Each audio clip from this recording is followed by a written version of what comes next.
Cream ஆதித்யாய சோமாய மங்களாய புதாய குரு சுக்ர சனிப்பியச்ச ராகவே கேதவே நமக. உலகை கட்டி காக்கும் பரமேஸ்வரன் பார்வதியின் திருவருளால் அனைவரும் நலமுடன் வாழ இந்த எல்லாம் வல்ல இறைவனை வணங்கி நேயர்கள் அனைவருக்கும் எனது அன்பான வணக்கங்களை தெரிவித்து இன்றைய பதிவிலே நாம் பார்க்க இருப்பது மாசி மாதத்திற்கான ராசி பலன்கள். முதலில் கிரகங்களின் நிலைகளை பற்றி பார்க்கலாம். மாசி மாதம் 1ஆம் தேதி வாக்கிய பஞ்சாங்கத்தின்படி கிரகங்களுடைய நிலைகள். மிதுன ராசியிலே குரு பகவான் பயணம் செய்து கொண்டிருக்கிறார். சிம்ம ராசியிலே கேது பகவான் பயணம் செய்து கொண்டிருக்கிறார். மகர ராசியிலே செவ்வாய் பகவான் பயணம் செய்து கொண்டிருக்கிறார். கும்ப ராசியிலே சூரிய பகவான், புதன் பகவான், சனீஸ்வர பகவான், ராகு பகவான், சுக்கிர பகவான் 5 கிரகங்கள் பயணம் செய்து கொண்டிருக்கிறார்கள். இம்மாதம் 3 கிரகங்கள் இடப்பெயர்ச்சி ஆகின்றன. மகர ராசியிலே பயணம் செய்து கொண்டிருக்கின்ற செவ்வாய் பகவான் மாசி மாதம் 9ஆம் தேதி கும்பராசிக்கு இடப்பெயர்ச்சி ஆகிறார். கும்பராசியிலே பயணம் செய்து கொண்டிருக்கின்ற சுக்கிர பகவான் மாசி மாதம் 19ஆம் தேதி மீன ராசிக்கு இடப்பெயர்ச்சி ஆகிறார். கும்பராசியிலே பயணம் செய்து கொண்டிருக்கின்ற சனீஸ்வர பகவான் மாசி மாதம் 22ஆம் தேதி மீன ராசிக்கு இடப்பெயர்ச்சி ஆகிறார். நான் கூறக்கூடிய பலன்கள் அனைத்தும் வாக்கிய பஞ்சாங்கத்தின்படி கோச்சார ரீதியான உலக மக்கள் அனைவருக்குமான பொது பலன்கள். உங்களுடைய சுய சாதகத்தில் கிரகங்கள் இருந்த நிலைமையும் தற்போது நடக்கக்கூடிய தசாபுத்தியும் கணக்கில் எடுத்துக்கொண்டு பலன்கள் எடுக்கும் போதுதான் துல்லியமான பலன்களை எடுக்க முடியும். உங்களுக்கு துல்லியமான பலன்கள் நீங்கள் தெரிந்து கொள்ள விரும்பினால் உங்களுடைய பெயர், பிறந்த தேதி, பிறந்த நேரம், பிறந்த ஊர் ஆகியவற்றை எனது வாட்ஸ்அப் எண்ணிற்கு அனுப்பி வைத்து பலன்களை தெரிந்து கொள்ளலாம். உரிய கட்டணம் செலுத்தி வாருங்கள், ராசிக்குள் போகலாம். கும்பராசி ராசியிலே சூரிய பகவான், புதன் பகவான், சனீஸ்வர பகவான், ராகு பகவான், சுக்கிர பகவான் 5 கிரகங்களும் பயணம் செய்து கொண்டிருக்கிறார்கள். இம்மாதம் 9ஆம் தேதியிலிருந்து தைரிய வீரிய ஸ்தானாதிபதியும் தொழில் ஸ்தானாதிபதியுமான செவ்வாய் பகவான் பயணம் செய்ய இருப்பதால் பெயர் புகழ் அந்தஸ்து நேர்ந்து சந்தோஷம் நிலவக்கூடிய மாதமாகவே இந்த மாதம் உங்களுக்கு அமைய காத்து கொண்டிருக்கின்றது. தனங்குடும்ப பாகிஸ்தானத்திலே எந்தவித கிரகங்களும் இல்லை. தனங்குடும்ப பாகிஸ்தானாதிபதி பூர்வ புண்ணியஸ்தானத்திலே பயணம் செய்து கொண்டிருப்பதால் பொருளாதாரம் மேம்படக்கூடிய மாதம் இந்த மாதம். நீங்கள் எதிர்பார்த்து கொண்டிருந்த இடங்களிலிருந்தெல்லாம் பண வரவுகள் தாராளமாக கிடைக்கும். உங்களுடைய பேச்சிலே தெளிவு இருக்கும். குடும்பத்திலும் வெளிவட்டாரங்களிலும் உங்கள் பேச்சிற்கு மதிப்பு மரியாதையும் கிடைக்கும்.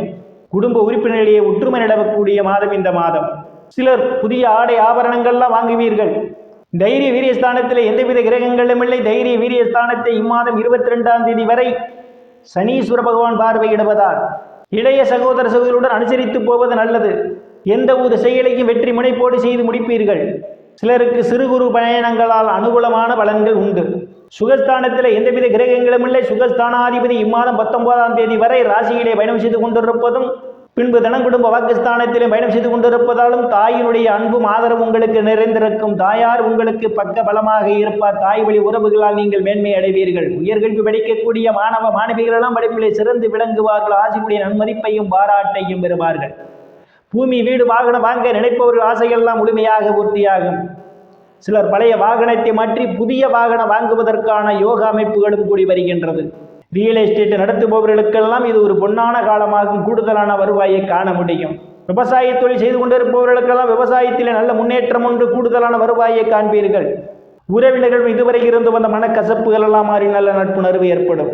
பூர்வ புண்ணிய ஸ்தானத்திலே தனங்குடும்ப வாக்குஸ்தானாதிபதியும் லாபஸ்தானாதிபதியுமான குரு பகவான் பயணம் செய்து கொண்டிருப்பதால் குழந்தை பாக்கியத்திற்காக எதிர்பார்த்து கொண்டிருப்பவர்களுக்கு குழந்தை பாக்கியம் கிடைக்கும். சிலருக்கு குழந்தைகளால் நற்பெயரும் புகழும் ஏற்படும். சிலர் குழந்தைகளுக்கு சுப நிகழ்ச்சிகளை நடத்துவீர்கள். காதலர்களுக்கு பல்வேறு பிரச்சனைகளுக்கு மத்தியிலே உங்கள் காதல் திருமணம் நிறைவேறும். கலைத்துறையை சார்ந்தவர்களுக்கெல்லாம் புதிய வாய்ப்புகள் தேடி வரும். கலைத்துறையின் மூலமாக கூடுதலான வருவாயை காண முடியும். லாட்டரி, ரேஸ், குதிரை பந்தயம் மற்றும் சூதாட்டங்களில் ஈடுபடுபவர்களுக்கெல்லாம் இது ஒரு பொன்னான காலமாகும். சில சாது சன்னியாசிகளை சந்திப்பீர்கள்.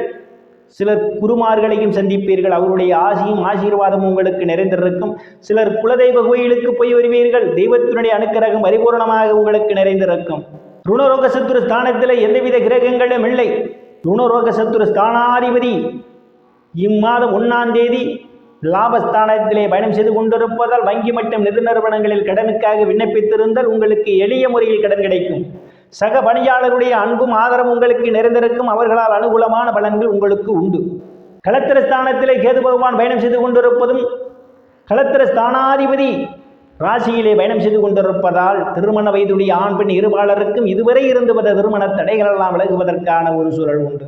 கணவன் மனைவியிடையே ஒரு அந்யோன்யம் நிகழும். வேலை விஷயமாகவும் கருத்து வேறுபாடு காரணமாகவும் பிரிந்த தம்பதிகளெல்லாம் ஒன்று சேர்வதற்கான ஒரு சூழல் உண்டு. பங்காளியுடன் இதுவரை இருந்து வந்த பிரச்சனையிலிருந்து பங்காளியுடன் நல்ல நட்புணர்வு ஏற்படும். கூட்டுத் தொழிலிலே அபரிவிதமான முன்னேற்றம் உண்டு. கூட்டுத் தொழிலுக்கு கூடுதலான முதலீடு செய்வதற்கு உகந்த நேரமும் இந்த நேரம். அஷ்டமஸ்தானத்திலே எந்தவித கிரகங்களுமே அஷ்டமஸ்தானாதிபதி இம்மாதம் ராசியிலே அவர் பயணம் செய்து கொண்டிருப்பதால் தேவைகள் இல்லாமல் அடுத்தவர் பிரச்சனையில் தலையிடுவதை தவிர்த்துக் கொள்வது நல்லது. இல்லையில் உங்களுக்கு மன உளைச்சல்கள் ஏற்படும்.